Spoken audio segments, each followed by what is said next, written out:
G'day, it's Matt Deegan at Radio Days Europe, and we're with Sam Crowther, who's just come off stage. He's head of creative for Bauer in the UK. A great session, Sam.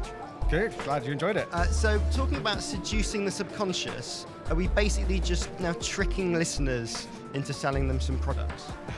Yeah, I think in some ways we are, but we've been doing it for a long, long time. I mean, because why it works is deep rooted in our evolution, and it's the importance of how sound was in communication, and why we don't just tell stories factually, we actually add emotion, and we add emotion by the way in which we deliver things, and that then links to our memory, and that's why advertisers can play on it, because if they can seduce people's subconscious, we don't have to pay attention to it, and then we just go and pick products, and we can make choices without having to be inundated with factual information, and the more advertisers understand that, the more I think radio fits into it, because sound is so crucial in that process. I mean, there's some great sonic triggers there from brands like BA, who run these amazing campaigns which last 5-10 years. Is it tough to persuade them that this is what they should do? Yeah, absolutely. I mean, BA is a great example, because they had that for 10-15 years, and then they've ditched it,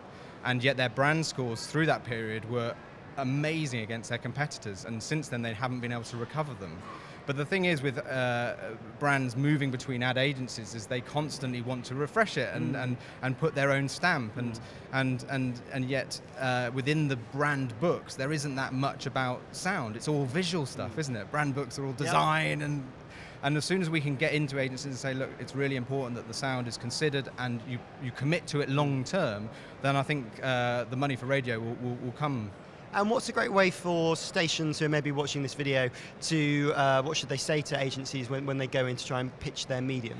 Well, use sound. Use the examples in your local marketplace. You know, find ones that move them genuinely, and that's what I tried to do with the presentation.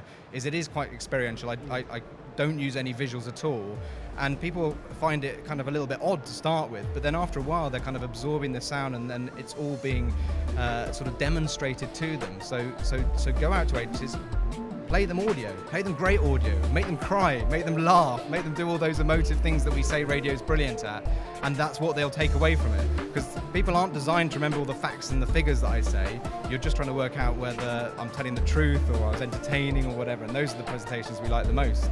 Great, thanks.